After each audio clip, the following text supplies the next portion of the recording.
جب ایک بچہ پیدا ہوتا ہے تو پیدا ہونے سے پہلے جب وہ ماں کے پیٹ میں ہوتا ہے تو فرشتہ آتا ہے اور اس کا رزق لکھتا ہے، اور یہ اللہ کی طرف سے تقدیر لے کر آتا ہے کہ کس کو کتنا رزق ملے گا، اور یہ سب اللہ کا اندازہ ہے کہ کس کو کیا ملنا چاہیے۔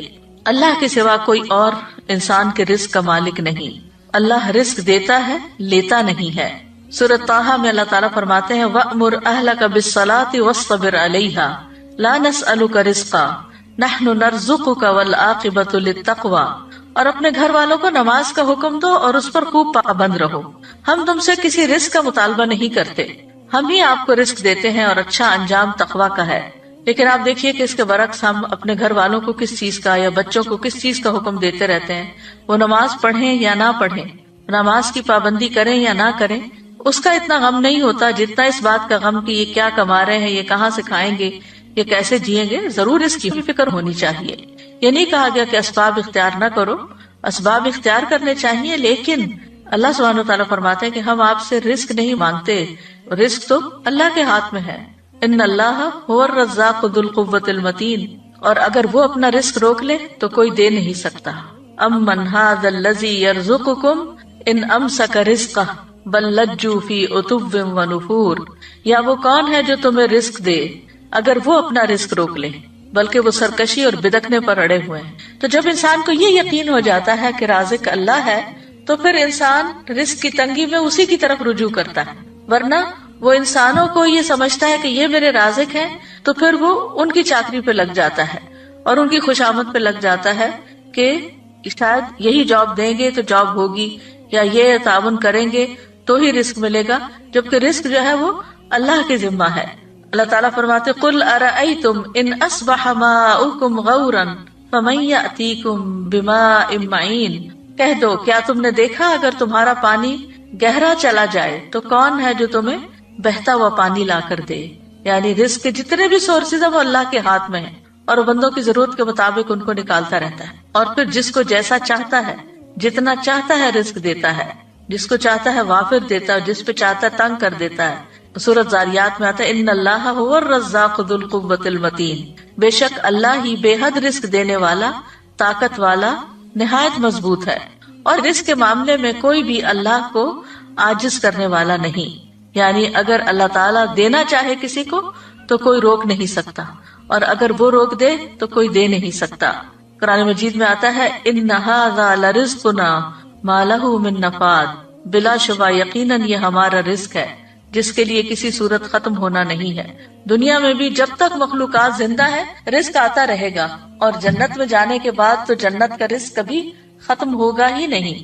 رزق کے معاملے میں یہ بھی یاد رہے کہ اللہ سبحانہ وتعالیٰ اپنے نافرمانوں کو بھی رزق دیتا ہے، یعنی اگرچہ تقویٰ سے اور توکل سے یعنی کہ رزق کی کنجیاں ہیں کئی ایک، لیکن جو نافرمانی کرتے ہیں دنیا کی اس محدود زندگی میں، چونکہ وہ اللہ کی مخلوق ہے، اللہ نے ان کو پیدا کیا ہے، تو اللہ تعالیٰ ان کو رزق بھی عطا کرتا ہے، ان کی نافرمانیوں کے باوجود بھی انہیں رزق دیتا ہے۔ شیطان بھی اللہ ہی سے رزق مانگتا ہے، حالانکہ وہ اللہ کا دشمن ہے، لیکن رسول اللہ صلی اللہ علیہ وسلم نے فرمایا کہ ابلیس نے کہا اے میرے رب تو نے اپنی ساری مخلوق کا رزق واضح کر دیا ہے، تو میرا رزق کہاں ہے؟ اللہ نے فرمایا ہر وہ چیز جس پر میرا نام نہ لیا جائے اس رزق میں تم شامل ہو۔ پھر اسی طرح آسمان والوں کو بھی وہی رزق دیتا ہے اور زمین والوں کو بھی وہی رزق دیتا ہے۔ حاتم الاسم سے پوچھا گیا من این تاکلوا، کہاں سے تم کھاتے ہو؟ یعنی تم کوئی کام کاروبار تو نہیں کرتے، کھاتے کہاں سے؟ قال من عند اللہ، کہنے لگا اللہ کے پاس سے۔ ان کو کہا گیا کیا اللہ تعالیٰ آسمان سے تمہارے لیے دینار اور درہم نازل فرمائیں گے؟ انہوں نے کہا کیا اللہ صرف آسمان ہی میں ہے؟ یہ زمین بھی اسی کی ہے اور یہ آسمان بھی اسی کا ہے، اگر وہ میرا رزق آسمان سے نہ دے گا تو زمین سے چلا کر میرے پاس لے آئے گا۔ ہم کہتے ہیں نا تمہارا آسمان سے اترے گا، بات یہ ہے کہ وہ زمین سے بھی لے آئے گا۔ پھر انہوں نے یہ شعر پڑھے وَكَيْفَ أَخَافُ الْفَقْرَ وَاللَّهُ رَازِقِي، میں فقر سے کیوں ڈروں جبکہ اللہ میرا رازق ہے۔ وَرَازِقُ هَذَا الْخَلْقِ فِي الْعُسْرِ وَالْيُسْرِ، تنگی اور آسانی میں اس مخلوق کا رازق وہی ہے۔ تکفل بالارزاق للخلق كلهم، اس نے ساری مخلوقات کے رزق کا ذمہ لے رکھا ہے۔ وما من دابۃ الا علی اللہ رزقها وللضب فی البیداء والحوت فی البحر، وہ گوہ کو صحرا میں رزق دیتا ہے اور مچھلی کو سمندر میں رزق دیتا ہے۔ اور پھر ہم دیکھیں کہ ہر مخلوق کی رزق کی ضرورت مختلف ہے، انسانوں میں سے بھی مختلف علاقوں کے رہنے والے لوگ مختلف طرح کی چیزیں کھاتے ہیں. اسی طرح پانی میں رہنے والے جانوروں کا رزق اور طرح ہے، خشکی والوں کا اور طرح، پرندوں کا اور طرح ہے، جنگلی جانوروں کا اور طرح ہے. پھر لوگوں کے ہاں پسند ناپسند بھی ہے، پھر ان کی ٹیسٹ کا بھی فرق ہے، کوئی مرچیں کھاتا ہے کوئی نہیں کھاتا. تو اسی کے مطابق اللہ سبحانہ وتعالیٰ نے اتنی ورائٹی پیدا کر دی ہے. اور یہ اتنی ورائٹی پیدا کرنے کا یہ مطلب نہیں کہ ہم ہر چیز ہی کھائیں، یہ ہر چیز ہمارے لیے بنی ہے. ہر ایک کی ضرورت کے مطابق اللہ تعالیٰ نے تقسیم کر رکھا ہے. کچھ لوگ کچھ چیزوں کو بالکل بھی نہیں کھا سکتے. ہم کہتے ہیں الرجی ہے، ٹھیک ہے الرجی ہوتی ہے، لیکن اصل میں تو پیچھے اللہ ہی کا اذن ہوتا ہے. وہ جس کو چاہے دے اور جس سے چاہے روک دے، جس کو چاہے وہ چیز کھانے دے اور جس سے چاہے وہ نہ کھانے دے. اور پھر اللہ وہاں سے رزق دیتا ہے جہاں سے بندہ گمان بھی نہیں کر سکتا. وَيَرْزُقْهُ مِنْ حَيْثُ لَا يَحْتَسِبُ وَمَن يَتَوَكَّلْ عَلَى اللَّهِ فَهُوَ حَسْبُهُ إِنَّ اللَّهَ بَالِغُ أَمْرِهِ قَدْ جَعَلَ اللَّهُ لِكُلِّ شَيْءٍ قَدْرًا. اور اسے رزق دے گا جہاں سے وہ گمان نہیں کرتا، اور جو کوئی اللہ پر بھروسہ کرے تو وہ اسے کافی ہو جاتا ہے. بے شک اللہ اپنا کام پورا کر کے رہتا ہے. یقیناً اللہ نے ہر چیز کے لیے ایک اندازہ مقرر کیا ہے. اصل میں ہم جلد باز ہیں، ہم چاہتے ہیں کہ ہمارا کام وقت سے پہلے ہی ہو جائے. پھر مرنے کے بعد بھی اپنے بندوں کو وہی رزق دیتا ہے. خاص طور پر شہید جو ہیں ان کو مرنے کے بعد بھی رزق ملتا ہے. نبی صلی اللہ علیہ وسلم نے فرمایا جب تمہارے بھائی احد میں شہید کر دیے گئے تھے تو اللہ نے ان کی روحوں کو سبز رنگ کے پرندوں کے پیٹوں میں کر دیا جو جنت کی نہروں پہ آتے ہیں، وہاں کے پھل کھاتے ہیں، پھر سونے کی قندیلوں میں لوٹ جاتے ہیں جو عرش کے سائے میں لٹک رہی. یعنی ان کی روحوں کو اتنے اعلیٰ مقام پہ اللہ نے رکھا ہے. جب انہوں نے وہاں کے کھانے پینے اور آرام اور راحت کے مزے دیکھے تو کہا کون ہے جو ہمارا یہ پیغام ہمارے بھائیوں تک پہنچا دے کہ ہم جنت میں زندہ ہیں، ہمیں رزق دیا جاتا ہے، تاکہ وہ جہاد سے بے رغبت نہ ہو جائیں اور لڑائی میں بزدلی نہ دکھائیں. اللہ سبحانہ تعالیٰ نے فرمایا میں تمہارا یہ پیغام ان تک پہنچا دوں گا.